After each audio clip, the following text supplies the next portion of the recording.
Ahora les pido minutos de atención para conocer un tema tan importante que es tan relevante y tan importante en la práctica clínica diaria. Ok, empezamos. ¿Se logra ver las diapositivas? Sí, doctora. Ok.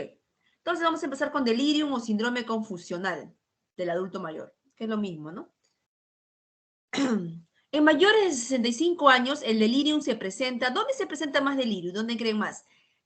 Se presenta más en servicios de agudos, de urgencias, en UCI, por ejemplo, en internamiento hospitalario. Y se dice que solo de un 20 a 50% son diagnosticados. ¿Por qué? Porque la mayoría lo atribuyen a la demencia o hay mucho viejismo y no piensa que delirium es una urgencia médica.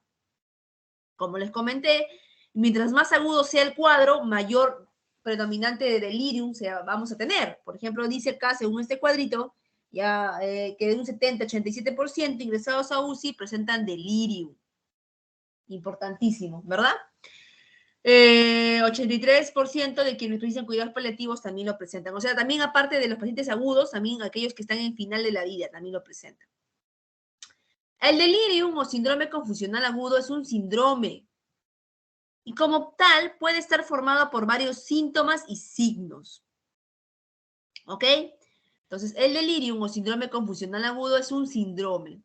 Y como tal puede estar formado por varios signos y síntomas. Como los demás síndromes geriátricos que están revisando con sus profesores de práctica, el delirium es otro de ellos, ¿no? Y como su nombre mismo lo dice, es un síndrome donde no va a haber un síntoma o signo específico, sino son múltiples las formas de presentación, lo que dificulta aún más el diagnóstico, porque puede haber hiperactividad como hipoactividad o como mixto.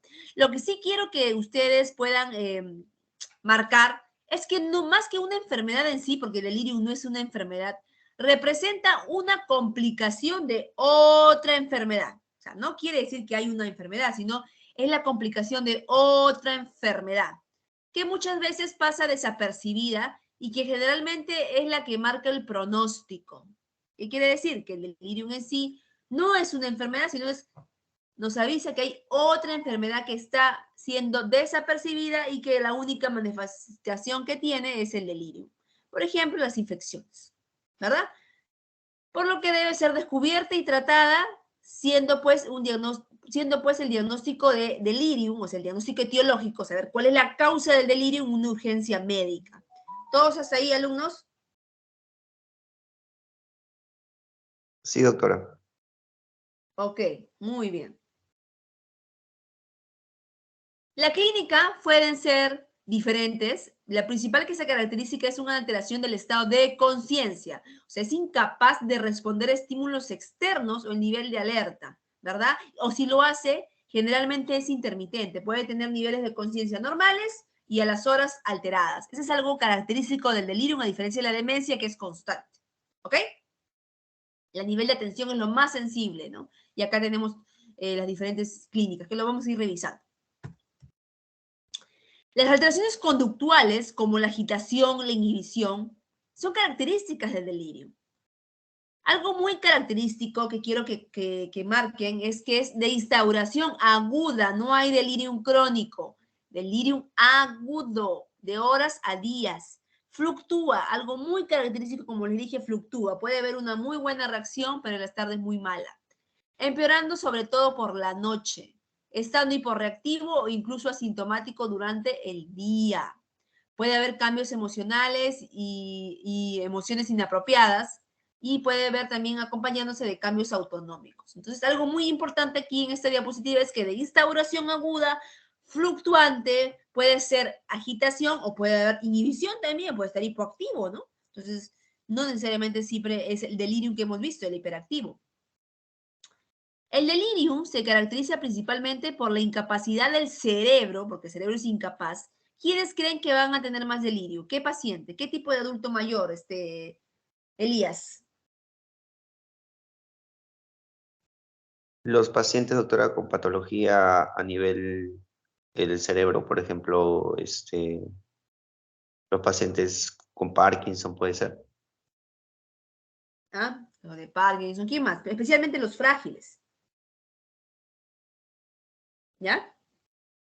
Ya, doctor, está bien. especialmente los frágiles. ¿Por qué? Porque hay menos reservas fisiológicas, o sea, menos reserva cerebral.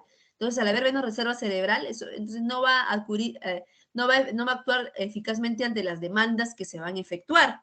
Entonces, ante cualquier noxia, que puede ser distinta, va a haber una alteración netamente neuroquímica, o sea, alteraciones metabólicas, hormonales y de neurotransmisores, pero anatómica no. Por eso que ustedes pueden realizar tomografías y no va a haber ningún problema. ¿Sí? ¿Todo bien? Muy bien. Para que se produzca un delirium se precisan dos cosas. Por un lado, las noxas o factores precipitantes y por otro lado, un individuo susceptible. O sea, tiene que haber dos cosas. Un individuo susceptible, ¿verdad?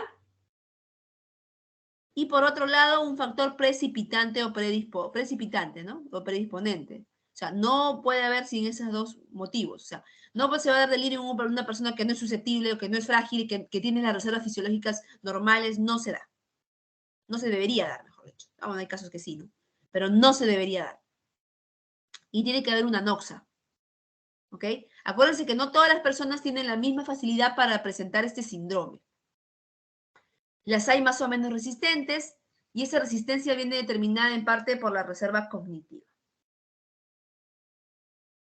Dicha reserva cognitiva no es calculable, lo que sí se puede hacer es determinar qué procesos disminuyen dicha reserva, facilitando el desencadenamiento de un síndrome confusional agudo, ¿no? Puede haber factores de predisponentes, sí es cierto, ¿no? No es calculable, pero sí pueden haber factores que predisponen para que esa reserva cognitiva, esa reserva cerebral, baje. Entonces, ante cualquier evento estresor, podemos desencadenar un delirio, ¿no?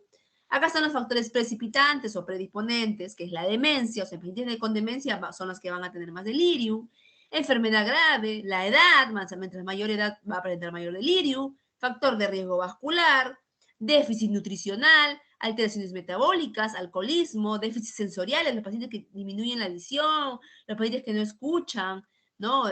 Con alguna falla auditiva, los que tienen catéteres de sondas nasogástricas o sondas urinarias, también me van a tener mayor delirium, depresión, o los que han tenido antecedentes de delirium, ¿no? La fisiopatología principalmente es una deprivación de oxígeno, una cascada de neurotransmisores, que vamos a hablarlo ahora, acompañado de una cascada inflamatoria. Se dice que la afectación principal parece ser de déficit colinérgico, o sea, la acetilcolina está disminuida. Acuérdense que la acetilcolina es la responsable de las alteraciones cognitivas y perceptivas, asimismo como los déficits amnésicos, alteraciones emocionales y una disregulación del ciclo sueño y vigilia. Entonces es importante eso.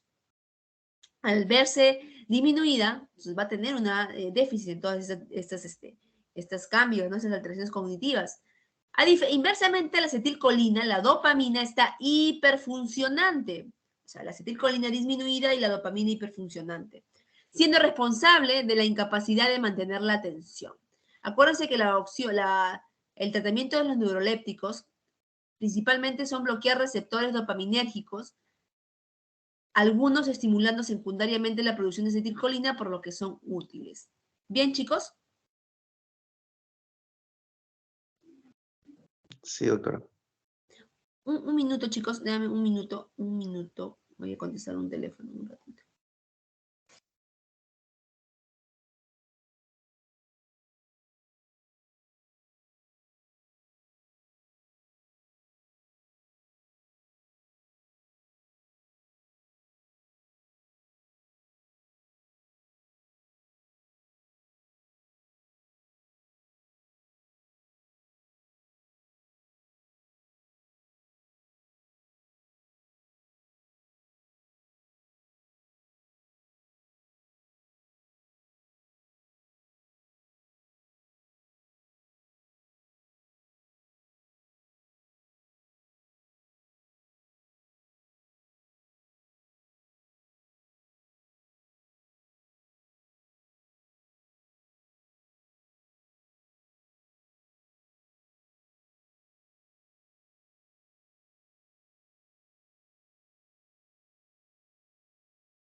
Ok, alumnos, disculpen. Ya. Entonces, ¿todo bien con respecto a esa diapositiva, alumnos? Sí, sí, doctora. Perfecto. Sí, doctor. Ok. La serotonina, a diferencia de la acetilcolina y la dopamina, puede estar disminuida o aumentada, al igual que el GABA. El glutamato, al igual que la dopamina, suele estar aumentado, siendo responsable de la persistencia de déficit cognitivo tras el cuadro agudo, porque acuérdense que muchas de las personas que hacen este cuadro agudo ya presentan un déficit cognitivo, o sea, es como que empeorara más su déficit cognitivo. No todas, algunos para adultos mayores, porque lamentablemente el glutamato está aumentado y le va a provocar una muerte neuronal. También se ha visto que hay una hiperactividad de endorfinas, lo que explica el grado de anestesia que ocurre durante el cuadro, ¿no? Pues a veces se pueden autolesionar los pacientes y no sienten, ¿no? Por las endorfinas que están aumentadas. Esa es la hipótesis de los neurotransmisores que acabamos de comentar. Bueno, algo muy importante aquí, lo que les comenté hace unos instantes, todos estos son los factores predisponentes o precipitantes, ¿no? Estos es mínimo, es como el individuo susceptible, ¿no? El individuo susceptible es el paciente mayor de 65 años o más, que sea varón, a veces dicen que el varón es más predispuesto, que tengan demencia, deterioro cognitivo. Pero esta razón no va a actuar por sí solo. Tiene que haber algo que lo desencadene. Por ejemplo, los fármacos. Aquí cuando lean polifarmacia, síndrome de polifarmacia con sus docentes, van a comentar sobre los muchos fármacos que son causantes de delirio, como estos, ¿no? Que lo van a leer, ¿no? La benzodiazepina, algunos anticolinérgicos, etc. Enfermedades neurológicas primarias, por ejemplo, el ACV, ¿no? Eso puede provocar delirium. Las infecciones, algo muy común, las alteraciones metabólicas, la fiebre, la hipoxia, el dolor, ¿no? Las partes ambientales, el ingreso en UCI, la sonda vesical, o sea, todo esto puede condicionar, son los que van a desencadenar ante un individuo susceptible. ¿Ok? ¿Todo bien? ¿Sí, chicos? Sí, doctora. Ya, perfecto. Bueno, acá tenemos las diferentes condiciones para hacer delirio, metabólica, sepsis, ¿no? Infección intraurinaria, respiratoria, absceso, entre otras, ¿no? Comorbilidades, ¿no? Bueno, acá hay un estudio que el doctor Lama hizo hace bastante tiempo. Prevalencia y factores de riesgo del estado confusional agudo en el adulto mayor en una sala de emergencia médica, ¿no? Prevalencia y factores de riesgo del estado confusional agudo en el adulto mayor en una sala de emergencia médica. Acá se vio que los factores de riesgo para que un paciente te realice mayor delirium es el paciente con deterioro cognitivo previo, ¿no? El que tiene un grado de demencia es el que va a tener mayor delirio. Acá se vio. Estos son los fármacos asociados a delirium, ¿no? Ya les comenté. Acá también. Y acá tenemos las manifestaciones clínicas. Puede ser hiperactivo o hipoactivo. Acuérdense que no solo el delirio va a ser aquel que va a gritar, no, también tenemos el hipoactivo, el que está somnoliento. Entonces, deberían saber las diferencias, ¿no? Que acá lo pueden describir, ¿no? Hiperalerta en el hiperactivo, alucinaciones, delirio, al contrario del hipoactivo, que va a estar más somnoliento, decaído, bradisíquico. ¿No? Las causas pueden ser diversas, no solamente las que se mencionan acá, sino pueden ser diversas. ¿Ok? Manifestaciones clínicas. Las manifestaciones clínicas pueden haber, como les comenté, 3 tipos de delirio: el hiperactivo, el hipoactivo y el mixto, pero lo que sí se ha visto que es el mayor delirio frecuente es el hipoactivo. O sea, el hipoactivo es el más frecuente, seguido del hiperactivo y seguido del mixto. Para diagnosticar delirium hay diferentes criterios y diferentes herramientas. Por ejemplo, acá tengo los criterios del DSM-5, ¿no? Son muy buenas, ¿no? Léanlo. Pero lo que utilizamos más en geriatría es esta escala, la escala de CAM. ¿Okay? La escala de CAM, ¿no? Que es de inicio agudo y curso fluctuante, desatención, pensamiento desorganizado, son preguntas, ¿no? Por ejemplo, tú mismo te vas a preguntar, ¿es de inicio agudo y curso fluctuante? ¿Existe evidencia de algún cambio agudo en el estado mental con respecto al basal del paciente? Pueden preguntar al familiar. Ustedes ponen sí, ok, sí. La conducta normal, anormal, fluctúa durante el día, alternando periodos normales con estados de confusión de severidad variable. Ustedes ponen sí, perfecto. Segundo, desatención. ¿Presenta el paciente dificultades para fijar la atención? Por ejemplo, se distrae fácilmente, siendo difícil mantener una conversación. Las preguntas deben repetirse, ¿no? Persevera, ¿no? Es lo que dice, presenta al paciente dificultades para fijar la atención, por ejemplo, se distrae fácilmente, ¿no? ¿No? Las preguntas deben repetirse, ¿no? Siempre deben repetirse la pregunta previa, conteste una pregunta por otra, ¿no? Entre otros. Entonces, debe realizar estas preguntas. ¿Tiene pensamiento desorganizado? ¿Presenta el paciente un discurso desorganizado e incoherente, con una conversación irrelevante, ideas poco claras o ilógicas? Ustedes tienen que tener sí o no, ¿no? Entonces, es importante. Alteración del nivel de conciencia. ¿Está alerta? ¿Está vigilante? ¿Está estuporoso? ¿Letárgico? Entonces, para el diagnóstico de delirium tiene que estar presente en las dos primeras, definitivamente. Y de las dos últimas, al menos uno. ¿Ok? Muy bien. Acá hay algo muy importante. Diferenciar el delirium de la demencia. Importantísimo. ¿Ya? El delirium, a la diferencia de la demencia, es algo súbito. La demencia es insidioso. El curso es fluctuante y la demencia es estable. La conciencia está disminuida y la demencia está normal, ¿no? Esas son diferencias que hay que tomar en cuenta. ¿Ya? Pregunta de examen también. ¿Por qué? Porque tenemos que diferenciar, a veces hay mucho viejismo en sala de hospitalización y todo lo atribuyen a la demencia y no es así. Muchos pacientes con demencia pueden hacer delirium sobreagregado, sí, sí es cierto, pueden sobreagregar su delirium, pero el delirium tiene características claras, que ya lo hemos mencionado y que incluso lo mencionan acá, clarísimas, a diferencia de la demencia. ¿Ok? Delirium, manejo. Bueno, el objetivo principalmente es detección y corrección de la causa del delirium. ¿Qué lo está causando? Ya les dije, el delirium no es una enfermedad, es la causa de algo. Entonces, buscar la causa. Acuérdense que es un manejo agudo, o sea, sí o sí tienen que manejarlo ya. Brindar medidas de soporte y prevención de complicaciones, sí es cierto. Manejo de las manifestaciones, si está hiperactivo, pues manejarlo, ¿no? Pero si está hipoactivo, ¿lo van a poner algún antipsicótico? No. Ahí hay que buscar la causa, porque si le ponen un antipsicótico lo van a dormir más, ¿no? Solo se maneja si hay que ir a esa hiperactividad, ¿no? Educar a los pacientes y a sus familiares o cuidadores. Determinar la causa del delirio, ¿no? Todas estas causas que se están viendo acá. Prevenir las complicaciones. ¿A qué se denomina prevenir las complicaciones? Protección de la vía aérea, mantener la estabilidad hemodinámica, brindar soporte nutricional, cuidado de piel, evitar úlceras por presión, movilizar, prevención de TBP, de TEP, todo eso.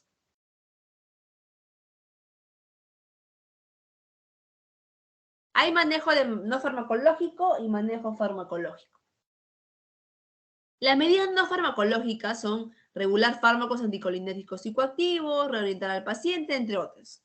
O sea, van a ser medidas no farmacológicas, ¿no? Evitar las restricciones físicas, músicas, masajes. Estas medidas no farmacológicas que les he mencionado aquí y otras más, hay que aplicarlo a todos los pacientes. ¿Ok? Todos. El manejo farmacológico se va a dar solo si hay agitación severa, si hay riesgo de autolesión a los demás o si hay síntomas psicóticos acompañantes. Solo si se presenta eso, se va a manejar farmacológicamente. Doctora, ¿y cómo manejo la parte farmacológica? Bueno, con antipsicóticos típicos y con antipsicóticos atípicos. Definitivamente el haloperidol es el que más vamos a manejar nosotros. ¿Y por qué, doctor, el haloperidol? ¿Por qué lo dicen las diferentes guías? ¿No? El haloperidol como diagnóstico de elección. ¿Por qué? Básicamente porque vive rápido, vienen todas las presentaciones, ¿no? A diferencia de los otros anticolinérgicos, antipsicóticos que solo vienen a nivel de vía oral, ¿no? Este tiene pues gotas, tiene inyectables, donde es más rápido su acción. Eso es importante. El haloperidol se puede dar como media ampollita de 1 miligramo de ampolla, o no, empezar con media, un cuarto, y cada 30 minutos se puede repetir. ¿Ok? ¿Ok? O en gotitas también podemos dar, empezar con 5 gotas y ir aumentando cada 3, 2 horas dependiendo la demanda. ¿Ya? También podemos usar risperidona, olanzapina, entre otras. Pero al menos para un delirium, el haloperidol es de elección. La risperidona también se utiliza, pero en pacientes con cáncer también. La ketamina también, en pacientes con demencia, con síntomas psicóticos, ¿no? Hay que ver. Pero ahorita el que más se está utilizando por el delirium, por ser agudo, es el haloperidol. Acá tenemos los diferentes efectos adversos, ¿no? El haloperidol definitivamente es el que más efectos adversos va a causar, definitivamente, por ser típico. Acá está el tratamiento de delirium con risperidona en pacientes con cáncer. Se vio en esta conclusión del estudio que la risperidona es efectiva en el manejo de delirium en pacientes con cáncer avanzado. ¿Ok? Las conclusiones que podemos llegar de todo el tema de delirium es que es un trastorno frecuente, pero es infradiagnosticado la mayor parte de veces porque es el subtipo hipoactivo el que más tiene, el más común. Entonces es diagnosticado, no es diagnosticado tan fácil. Supone una complicación grave que se asocia a un aumento de la mortalidad y un importante consumo de recursos, y es cierto. Generalmente es de etiología multifactorial y compleja. El tratamiento adecuado incluye el abordaje simultáneo de los factores precipitantes y de los factores predisponentes. La aproximación no farmacológica debe usarse en todos los individuos, mientras que los fármacos deben reservarse para los casos más graves. Es cierto, ¿no? Solo para casos más graves se va a tener que realizar los fármacos. Generalmente el abordaje es de los factores que van a desencadenar, ¿no? Muy bien. ¿Alguna pregunta, alumnos?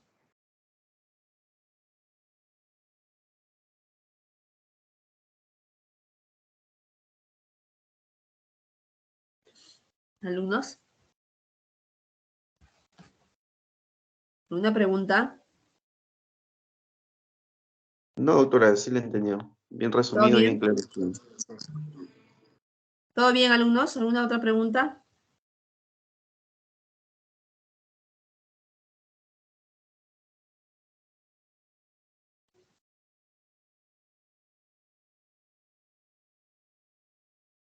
Empezamos con la moderación de prevención en geriatría.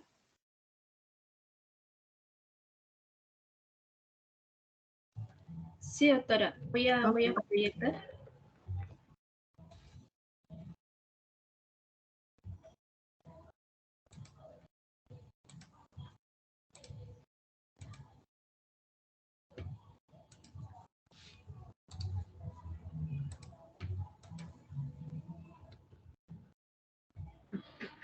¿Se logra ver, doctora, mi pantalla? Sí, Mayumi. Ya.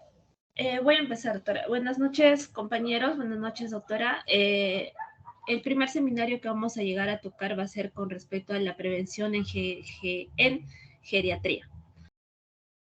Antes de poder ver los 3 tipos de prevención que se van a llegar a dar en estos pacientes geriátricos, primero tenemos que ver o recordar que la geriatría, como ya sabemos, va a ser una rama de la medicina, ¿no? Que básicamente se va a llegar a enfocar sobre las necesidades que van a llegar a tener los adultos mayores o los ancianos, como se les denomina, ¿no? Ahora, la geriatría va a llegar a abarcar específicamente 3 aspectos. Uno de ellos es la prevención y la promoción de salud, que vamos a llegar a tocar sobre ese punto ahora, que básicamente se va a llegar a desarrollar por programas específicos. La parte asistencial básicamente va a llegar a garantizar el tipo y la calidad de la atención preventiva que se va a llegar a dar. Y el otro aspecto va a ser la recuperación de función, que también tiene un carácter preventivo, pero sobre todo va a estar dado en el proceso de la enfermedad, ¿no? Ahora, también es importante poder recordar que la salud en las personas mayores, según la Organización Mundial, debería medirse en términos de funcionalidad en aquellas personas o adultos mayores, ¿no? O sea, recordemos esto, la salud de las personas mayores se va a llegar a definir de acuerdo a la funcionalidad de estos. Es por ello que en los ancianos las principales medidas preventivas se tienen que llegar a centrar específicamente en la prevención de las enfermedades, tanto así como la prevención de la pérdida de esta funcionalidad que se puede llegar a producir. Ahora, también se tienen que llegar a considerar ciertos aspectos, como por ejemplo el temor que tienen las personas mayores de caer en dependencia a causa de esta falta de salud, ¿no? Cuando dependen de una persona, cuando ellos ya se encuentran mal o se encuentran enfermos. Si bien nosotros sabemos, se llega a considerar a la edad como un riesgo de dependencia, aunque no es el último, no es el único factor, ¿no? Como riesgo de dependencia. También se puede llegar a disminuir la prevalencia y la incidencia de enfermedades por medio de la promoción y de la prevención en la salud.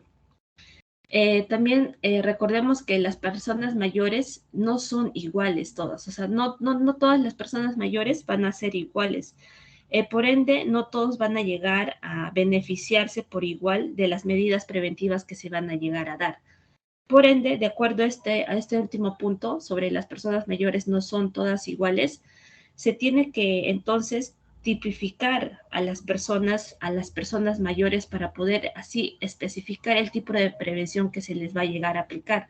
Porque como sabemos, no va a ser lo mismo hacer una prevención en un anciano sano o en un anciano frágil o en un anciano geriátrico, ¿no? El anciano frágil, el anciano sano, por ejemplo, le podremos dar una prevención primaria e incluso también una prevención secundaria, ¿no? Pero ya en el anciano frágil, en el anciano geriátrico, que ya vemos la presencia de la enfermedad, se tiene que dar sí o sí una prevención terciaria. Y ya como estamos viendo esto, es importante, ¿no? Antes de aplicar las prevenciones tenemos que llegar a tipificar y ver sobre qué pacientes nosotros vamos a llegar a aplicar estas prevenciones. Primero vamos a empezar con la parte de la prevención primaria. En la prevención primaria se van a llegar a, vamos a ver que son las actividades definidas como aquellas que se realizan antes de la aparición de una enfermedad o de la patología. O sea, estas prevenciones se van a hacer antes de que el anciano o el adulto mayor coja la enfermedad o llegue a tener una patología específica, ¿no? Y esto va a estar basado, y estas van a estar basadas en la promoción y consejos de salud, cuyos objetivos son básicamente prevenir la enfermedad, prevenir el deterioro físico y mental, prolongar el periodo de vida independiente y mantener y potenciar la calidad de vida, ¿no?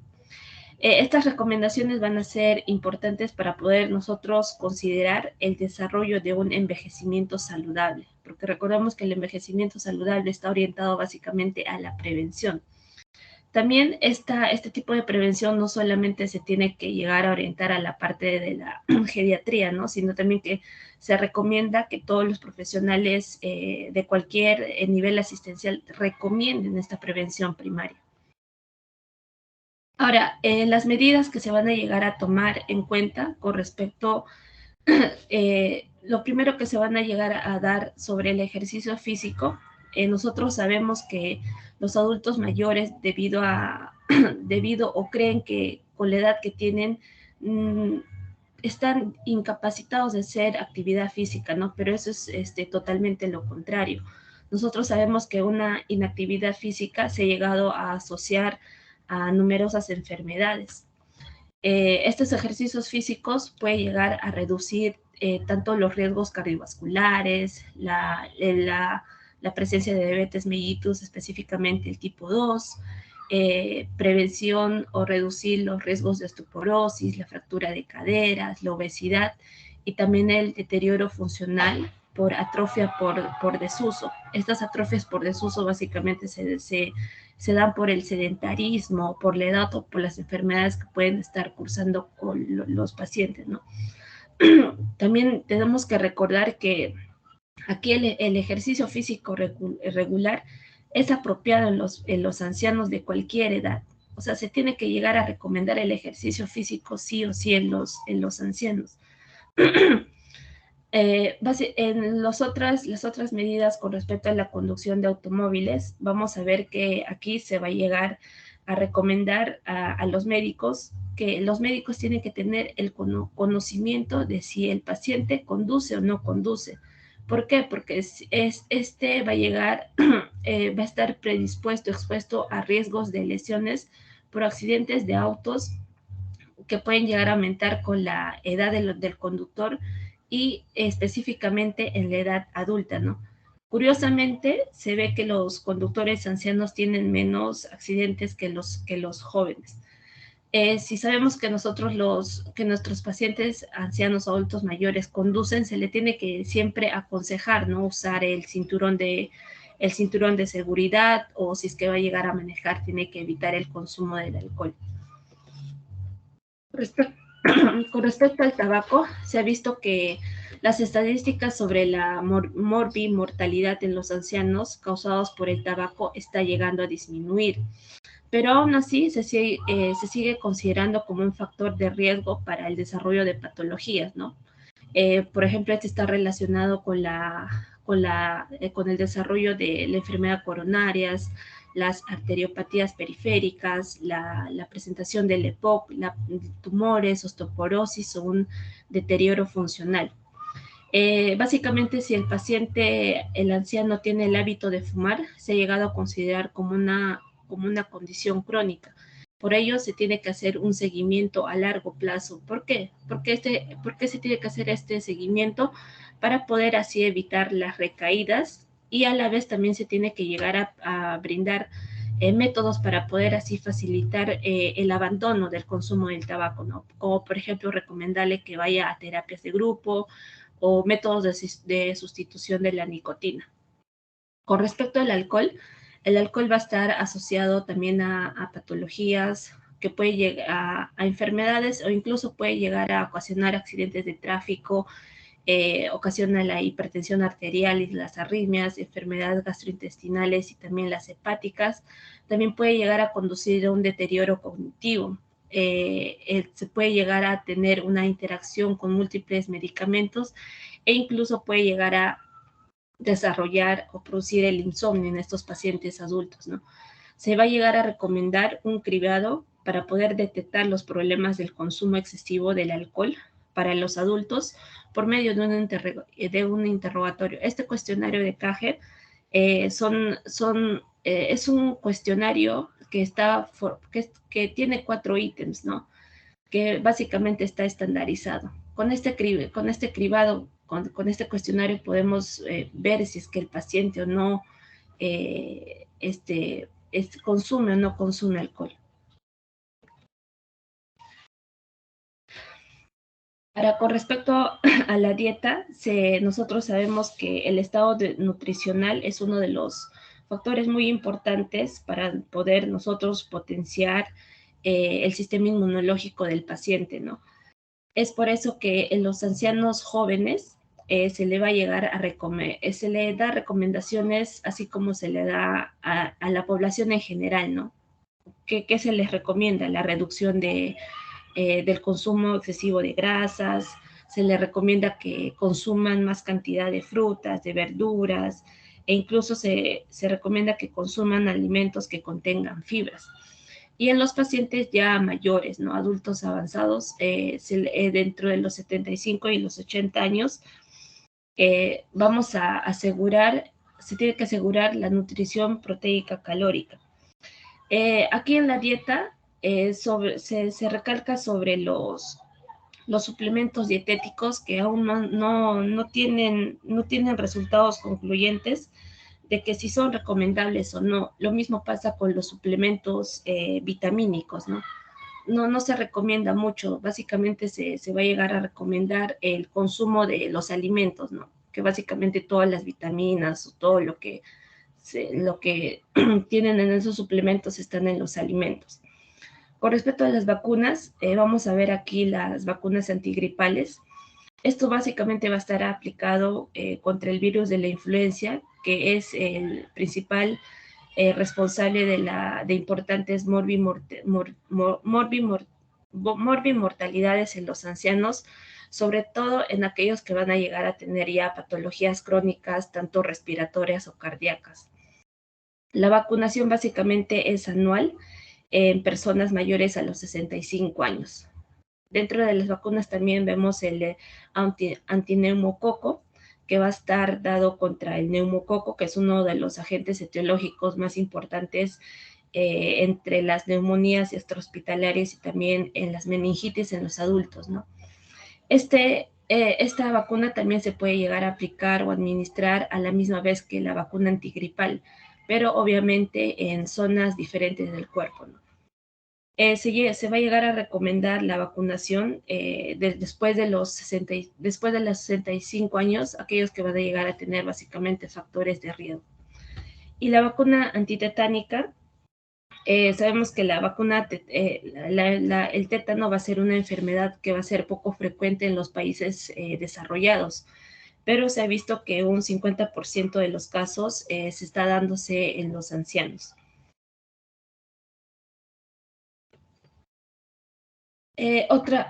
Otras medidas con respecto al cribado de la patología de la tiroides. El hipotiroidismo va a ser difícil, se va a llegar a detectar difícilmente en los ancianos porque las manifestaciones clínicas no son muy claras, ¿no? Y va a ser relativamente más frecuente en las mujeres ancianas en comparación de los varones. Se va a llegar a recomendar el cribado en mujeres mayores a los 50 años de edad, aquellas que son asintomáticas, y esto se debe llegar a realizar cada 5 años. Este cribado no se llegó a no se detectó beneficioso para las personas o para las mujeres menores a los 50 años, sino se vio que era más específico y sensible para las mujeres de mayores de 50 años, ¿no? En ese cribado también se va a llegar a calcular los niveles de la hormona estimulante de la tiroides y también la hormona T4 libre. Dentro de la prevención de los eventos cardiovasculares, se va a ver acá a la aspirina. La aspirina, como medicamento, se ha llegado a demostrar su eficiencia o su eficacia frente a enfermedades cardiovasculares. Es por ello que varios autores o varios médicos recomiendan que se administre esta aspirina en pacientes de alto riesgo, sin evidencia de enfermedades. También podría llegar a beneficiar de la toma de la aspirina en el concepto de la prevención primaria. Ahora, ya vimos con respecto a las medidas que se tienen que llegar a dar en determinadas presentaciones del paciente, ¿no? Pero básicamente la prevención primaria va a estar dado antes de que aparezca la enfermedad. En la prevención secundaria vamos a ver que la población diana o básicamente esta prevención secundaria se tiene que llegar a centrar en aquellos ancianos que tienen una enfermedad en la fase preclínica. Recordemos que esta fase preclínica va a ser aquellas en las que se van a llegar a producir cambios fisiológicos, pero estos son reversibles. Y también se pueden llegar a producir cambios que pueden ser evidenciados por medio de estudios médicos, ¿no? Entonces, la población diana van a ser estos ancianos que se encuentran en la fase preclínica cuando hay una clínica no muy aparente, pero hay marcadores precoces para poder revertir o retrasar la progresión de esto. Por eso es que se va a llegar a utilizar el cribado y la detección oportuna para poder así diagnosticar y tratar precozmente las lesiones o las enfermedades existentes, así como dar consejos, ¿no?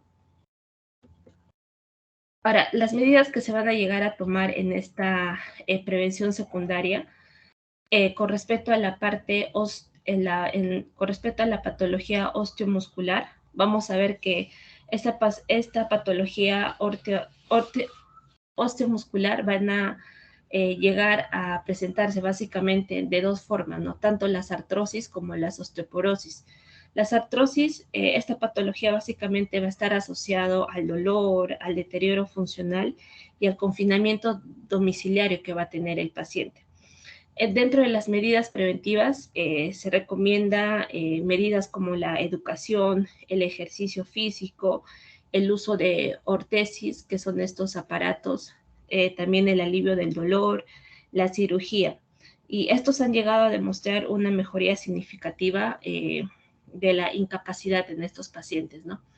Cuando tengamos pacientes que presenten osteoporosis, a estos se le tiene que llegar a dar suplementos de calcio, de vitamina D, de bifosfonatos, que han llegado a demostrar que pueden llegar a aumentar la densidad mineral ósea y llegar a prevenir las fracturas tanto vertebrales o no vertebrales.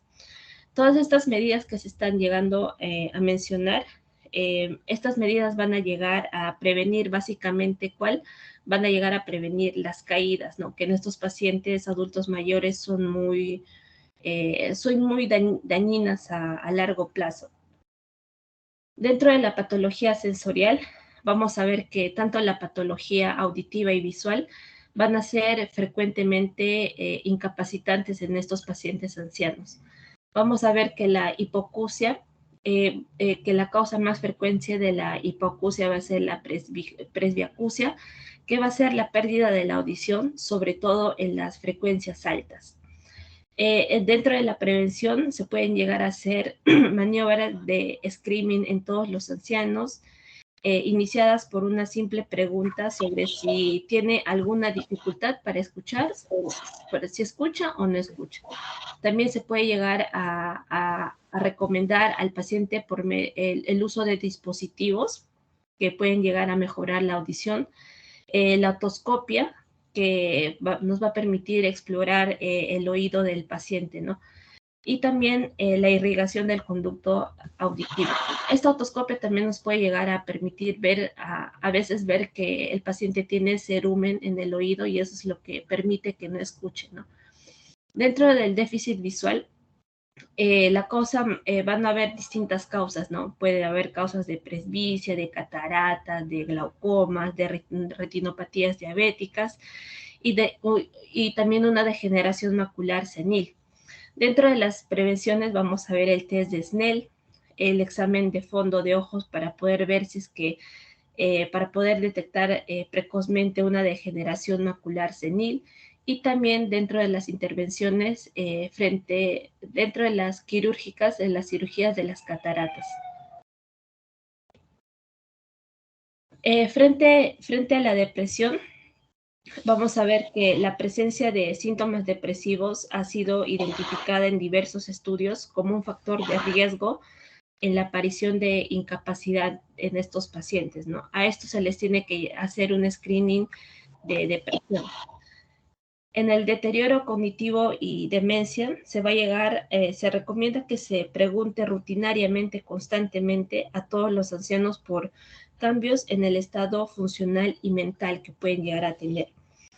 Si es que existe un deterioro en el aspecto o quejas específicas del paciente o entorno, se va a llegar a recomendar a realizar test cognitivos, como por ejemplo el mini examen cognitivo de Folstein, o también el test inicial este mini examen cognitivo de Folstein sirve como un test inicial del cribado.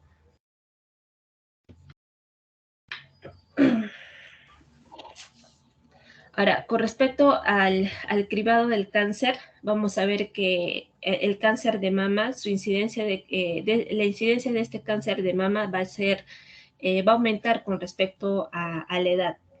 Se va a llegar a recomendar aquí realizar un examen clínico, también el uso de las mamografías periódicamente. En el cáncer de próstata, básicamente este cáncer de próstata va a ser... se dice que es un tumor que tiene una relación edad dependiente, ¿no? Esto nos da a entender que a medida que el paciente es más anciano, tiene mayor predisposición a padecer este próstata de cáncer. Este cáncer de próstata. Dentro del colon rectal, se va a llegar a recomendar un cribado un cribado de los mayores de los 50 años para poder detectar así precozmente el cáncer de colon, en los cuales va a llegar a existir una evidencia tanto del cribado inicial con sangre oculta en heces o también sigmoidoscopio, con el uso del sigmoidoscopio. Dentro del cáncer del cuello uterino, básicamente este se debe llegar a realizar por medio de citologías.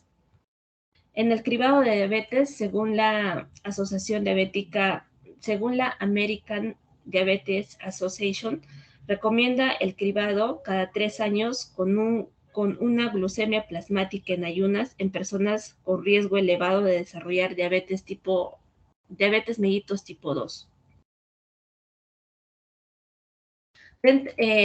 Bueno, finalmente para concluir en esta prevención secundaria vamos a ver las medidas que se van a llegar a tomar frente a las enfermedades cardiovasculares. Con respecto a la hipertensión arterial, vamos a ver que este va a ser un factor de riesgo conocido en enfermedades coronarias, también así como en los ACVs, ¿no? En los accidentes cerebrovasculares.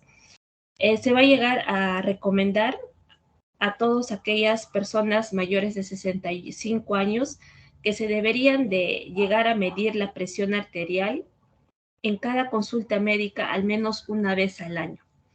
Y también se tienen que llegar a considerar la mayor variabilidad de las cifras de presión arterial en el anciano respecto al adulto, así también como una posible pseudohipertensión, que son cifras falsamente elevadas por riesgos arteriales. Con respecto a la hipercolesterolemia, vamos a ver que tanto la hiperlipidemia y sobre todo la hipercolesterolemia van a ser factores de riesgo para el desarrollo para el riesgo cardiovasculares. Dentro de esta hipercolesterolemia, las medidas que se van a llegar a recomendar van a ser un screening a todos los adultos asintomáticos mayores de 35 años en varones y mayores a 45 años en mujeres. Recordemos que acá no va a haber un límite de edad para poder iniciar este screening, ¿no? Se le va a hacer básicamente a todos. Y también se recomienda una estrategia de valoración individualizada para aquellos pacientes que se encuentren en la edad entre los 65 y 75 años. Dentro de la fibrilación auricular se va a llegar a recomendar o prevenir con anticoagulantes orales. En las insuficiencias cardíacas congénitas se va a llegar a recomendar las diecas, los beta bloqueantes o también la espironolactona. Dentro de la patología cardiovascular, en personas se va a llegar a recomendar en personas que ya han padecido un accidente cardiovascular, se va a tener que eliminar el factor de riesgo y aplicar una terapia antitrombótica. ¿Por medio de qué? Por medio de antiagregantes, las aspirinas o anticoagulantes orales. Ya para finalizar, la prevención terciaria, como vimos, ¿no? En la prevención primaria, en la prevención secundaria y en la prevención terciaria, esta va a tener como un objetivo minimizar ya las consecuencias de la propia enfermedad y facilitar la recuperación de la misma. Es decir, el objetivo va a ser prevenir los efectos, el agravamiento o las secuelas ya de una enfermedad ya establecida. O sea, aquí ya está la enfermedad, ya el paciente tiene ya la enfermedad. Y básicamente aquí lo podríamos estar asociado a aquellos ancianos frágiles, incluso ya específicamente a los ancianos geriátricos, ¿no? Y básicamente en esta prevención terciaria es donde va a haber la intervención específicamente del geriatra. Y este geriatra tiene que llegar a considerar 3 puntos muy importantes, ¿no? Para poder hacer esta prevención. Tiene que hacer una exhaustiva valoración geriátrica integral, que como recordemos, esta valoración geriátrica integral tiene que estar enfocado en 4 puntos, tanto en la parte clínica, en la parte funcional, en la parte social y en la parte mental, ¿no? Y cada una de ellas tiene que ser muy bien analizadas. También se tiene que recomendar, se va a hacer el uso adecuado de los diferentes niveles asistenciales propios de la geriatría, en las cuales se pueden llegar a hacer la asistencia geriátrica en atención primaria, también se puede llegar a considerar la asistencia geriátrica en el hospital y también después del hospital. Y por último, se tiene que hacer la prevención y el tratamiento de los síndromes geriátricos que van a estar presentes en estos pacientes, en estos ancianos geriátricos, ¿no? Por ejemplo, pueden llegar a tener cuadro confusional agudo, incontinencias urinarias, desnutrición e inmovilización, todas ellas. Eso sería todo, doctora. Muy bien, Mayumi, muy bien. ¿Alguna pregunta? Importante, ¿no? Importante determinar los tipos de prevenciones que ustedes ya lo han revisado en cursos anteriores, probablemente al inicio de la carrera, ¿no? Ustedes como futuros médicos de primer nivel de atención, porque así es como hemos empezado todos, van a hacer bastante promoción y prevención, y en geriatría eso es fundamental.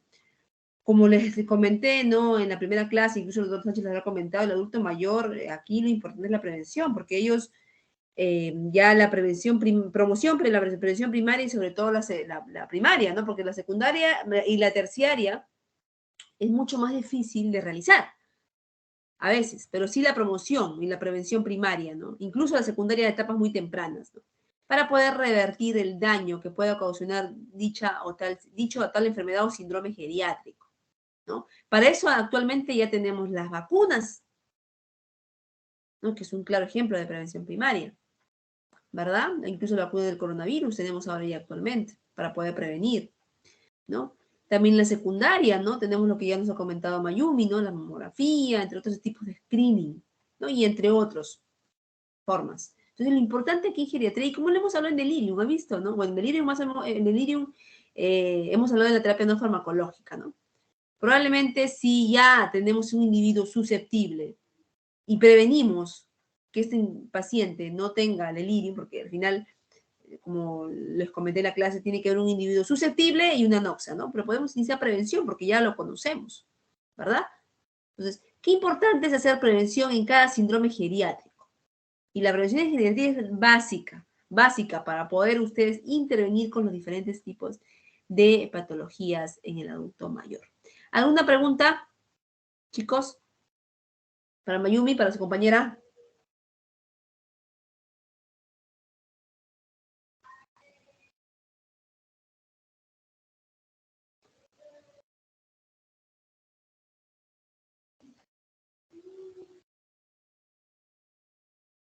¿Alguna pregunta?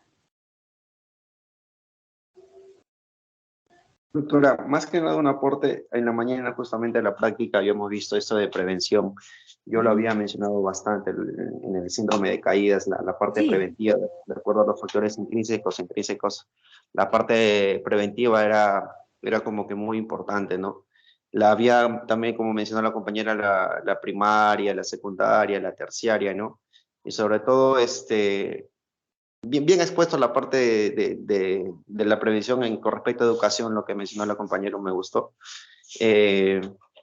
Y en el caso específico del síndrome de caídas, doctora, la parte de prevención terciaria, donde abarca justamente la terapia rehabilitadora, porque ya el paciente se cayó y tenemos que actuar rápido. Esa terapia rehabilitadora significa que estamos ante un equipo multidisciplinario, no solamente trabaja el pediatra, no solamente trabaja la parte que está dedicada a la gerontología, ¿no? Sino Elías. en la parte... Sí, Continúa. No, ya para culminar, la parte preventiva justamente es Menciona para que tus colegas, y creo que ya lo han visto en caídas, la prevención primaria en caídas. Sí, bueno, la prevención primaria en caídas es justamente para el síndrome de caídas, es para prevenir lo que es la caída en sí. Hacemos prevenciones en educación, promoción, ¿no? O sea, para prevenir. Lo que es en prevención ¿doctora? primaria. Si tenemos ante un paciente que tiene riesgo de caerse, ya le decimos, levántate, anda, te dices go y sale que está mayor de 13, ¿no? ¿Cómo nosotros prevenimos? Todavía no se ha caído. Para prevención es todos los síndromes geriátricos. De todos, podemos prevenir todos, ¿no? La prevención primaria es antes que se dé lugar de la caída, ¿no? Ejercicio, una buena alimentación para mejorar esa masa muscular que ha disminuido, oftalmológica, un calzado adecuado. Si hay factores extrínsecos que puedan ocasionar caídas, modificarlos. ¿Ok? Doctora, Sí. se me fue la red. Te fue el audio.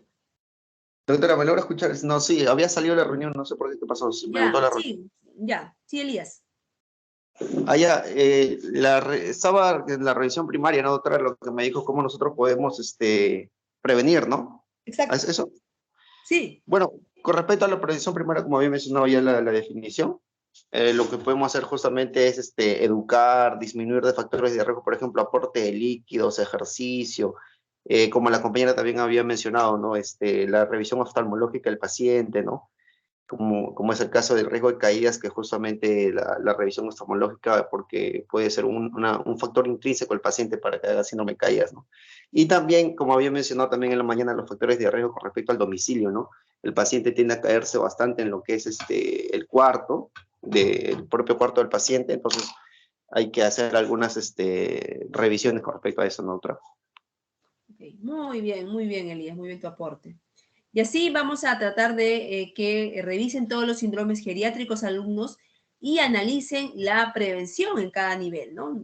Primaria, la secundaria y la terciaria, ¿no? Muy bien, muy bien. ¿Algún otro aporte, alguna otra pregunta de algún compañero, de algún alumno?